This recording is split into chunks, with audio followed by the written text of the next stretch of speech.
नमस्कार, जय हिंद। मेरा नाम है कृष्ण सेन और इस वीडियो में मैं एयरफोर्स के लिए आप इंग्लिश को कैसे तैयार कर सकते हैं उसके बारे में बताऊंगा। देखिए, एयरफोर्स में सबसे ज़्यादा अगर किसी चीज़ को वेटेज है तो वह है आपका इंग्लिश का। एयरफोर्स में अगर किसी चीज़ का सबसे ज़्यादा वेटेज है तो वह है आपका इंग्लिश का। आप चाहे एक्स ग्रुप से हो या वाई ग्रुप से हो, इंग्लिश आपको मस्ट है। ऐसा नहीं कि एक्स ग्रुप का इंग्लिश अलग होता है या फिर वाई ग्रुप का अलग होता है, अलग नहीं होता है। एक्स हो वाई हो, इंग्लिश आपका सेम आता है। टोटल 20 मार्क्स का एग्जाम होता है इंग्लिश। तो देखिए, काफ़ी किसी का एक भाई का कमेंट है, विकास शर्मा नाम है, मध्य प्रदेश से, उसने दिया था इंग्लिश के बारे में कुछ पूछा था। ठीक है, तो ओवरऑल इसमें मैं थोड़ा सा इंग्लिश का मैंने बताऊंगा कि किस तरह से आप इंग्लिश को फॉर द एयरफोर्स के लिए कर सकते हैं। और सबसे पहली बात, अभी एयरफोर्स का अगर बात करूं तो इसका जो 2024 का जो सेकंड इंटेक है ना, ये आना बाकी है। लेकिन आप इससे पहले ही अपना प्रिपरेशन शुरू कर दीजिए, चाहे वो रिटन हो, फिजिकल हो, जेडी हो, कुछ भी हो। ठीक है, आप इसी का प्रिपरेशन शुरू कर लीजिए, क्योंकि एक बार अगर उम्र निकल जाए ना तो आप कितने ही उसके बाद सीख जाए, कुछ लाभ नहीं है। ठीक है, बस यही चीज़ सिर्फ ऐसे यूट्यूब में अगर आप बोलेंगे, अगर आपको उम्र निकल जाए तो आप कुछ भी नहीं कर सकते। ठीक है, जैसे मेरा लास्ट जो अटैम्प्ट था वो था ये वाला 01, ये वाला। इसमें जस्ट मेरे जो स्पेक्स है उसके लिए मुझे री मेडिकल मिला था, बट फॉर मैनी रीज़न मैं अप्लाई नहीं किया था मेडिकल के लिए, इसलिए री मेडिकल के लिए जा नहीं पाया था। ठीक है, लेकिन जो PSL आया था ना, यानी PSL जो होती है उसमें मेरा नाम था, तो अगर मैं मेडिकल के लिए जाता तो शायद अब तक नौकरी कर रहा होता। ठीक है, तो इसलिए मैं बोलूँगा कि आप जो अपना प्रिपरेशन है वो अभी से स्टार्ट कीजिए। ऐसा ना सोच कर रहिए कि जब निकलेगा फॉर्म तब देखूंगा, जब नोटिफिकेशन निकलेगा तब देखूंगा, ऐसा ना, अभी से प्रिपरेशन शुरू कीजिए। तो लेट्स स्टार्ट। अगर मैं नॉर्मल इंग्लिश की बात करूं तो देखिए, आपको इंग्लिश की अगर मैं नॉर्मल सी बात करूं तो आपको कुछ मैं चैप्टर्स बोलूँगा जो आपको करना है, मस्ट है। इसके ऊपर आप जा ही नहीं सकते। सबसे पहली बात, पार्ट्स ऑफ स्पीच। इंग्लिश बनता ही है पार्ट्स ऑफ स्पीच से। जितना भी इस वर्ल्ड में जितना भी इंग्लिश का जो वर्ड्स है वो सब किसी न किसी पार्ट्स ऑफ स्पीच का पार्ट है। ठीक है, टोटल 8 होते हैं। ठीक, उनमें से जो आपको करके जाना है, अगर आपका हर कुछ करना नहीं भी है कोई बात नहीं, कोई दिक्कत नहीं, लेकिन हाँ, आपको जो करके जाना है, सबसे पहले अगर पार्ट्स ऑफ स्पीच की बात करूँ तो वह है आपका नाउन। मैं ये ग्रामर सेक्शन की बात कर रहा हूँ। ठीक है, इंग्लिश को 2 हिस्सों में आप डिवाइड कर सकते हैं, 3 हिस्सों में नॉर्मली। रीडिंग कॉम्प्रिहेंशन भी है जिसमें क्लोज टेस्ट आती है, तो उसको मैं साइड में रखता हूँ। नॉर्मली 2 चीज़ की बात करूँगा, एक ग्रामर सेक्शन और एक आपका वोकैब सेक्शन। ठीक है, तो सबसे पहले ग्रामर सेक्शन की बात करता हूँ। नाउन, ये आपको मस्ट करना है। नाउन के साथ कौन आता है? प्रोनाउन, ये भी आपको करना है। Noun, pronoun. नॉर्मली अगर हो सके तो पार्ट्स ऑफ स्पीच सब करके जाए, लेकिन मैं फिर भी कुछ अलग से बोल दे रहा हूँ। Noun, pronoun, verb, preposition, conjunction.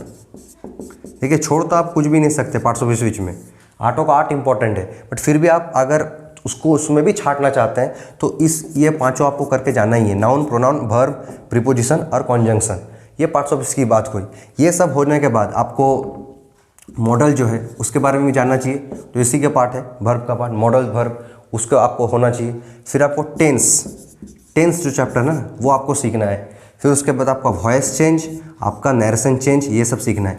Narration change की बात करूँ तो आपको सबसे पहले जानना पड़ेगा टेंस के बारे में, आपको जानना पड़ेगा वर्ब के बारे में। अगर आप वर्ब या फिर टेंस नहीं जानेंगे, आप नरेशन चेंज कर ही नहीं पाएंगे। ठीक है, इसलिए नरेशन चेंज करने के लिए या फिर वॉइस चेंज करने के लिए आपको टेंस और वर्ब की जो कंसेप्ट है ये आपको आनी चाहिए। ठीक है, तो ये सब जो चीज़ है, और एक सबसे ज़्यादा इंपॉर्टेंट जो बनती है, आप चाहे किसी भी एग्जाम दो, सबसे इंपॉर्टेंट जो बनती है वो है आपका subject verb agreement. Subject verb agreement सबसे इंपॉर्टेंट जो है वो है आपका सब्जेक्ट वर्ब एग्रीमेंट। ठीक है, आपको ये सब्जेक्ट वर्ब एग्रीमेंट, उससे पहले आपको वर्ब जाना चाहिए, ये सब जाना चाहिए, उसके बाद आपका इसमें काम आएगा। ठीक है, तो सब्जेक्ट वर्ब एग्रीमेंट का मैं टोटल 8 क्लास लिया हुआ मेरा यूट्यूब पे, आप देख सकते हैं। ठीक है, तो सब्जेक्ट वर्ब एग्रीमेंट, तो ये सब आपको करके जाना है। Noun, pronoun, verb, preposition, conjunction, subject verb agreement, voice narration change. आसान चीज़ है, ये उतना हार्ड नहीं है, ये वाला उतना हार्ड नहीं है, ये भी छोटा टॉपिक है, मॉडल और टेंस। ठीक है, अब बात करते हैं वोकैबुलरी के ऊपर कि वोकैब को कैसे तैयार करें। देखिए, वोकैब जो ऐसा चीज़ है ना, ये है डेली, आपको डेली डोज है, ये आपको डेली चाहिए।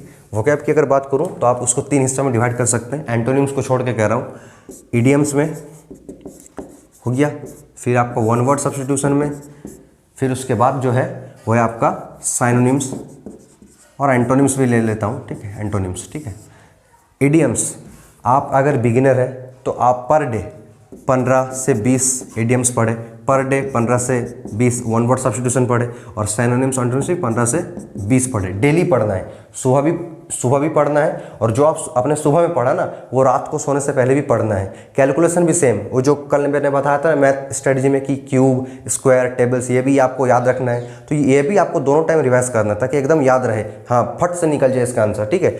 उसी को इडियम्स बिगिनर के लिए बोल रहा हूँ। धीरे धीरे जब आप इस फ्लो में जाएंगे ना, धीरे धीरे आपका जो कैपेसिटी है एक बार में याद करने की वो बढ़ती रहेगी।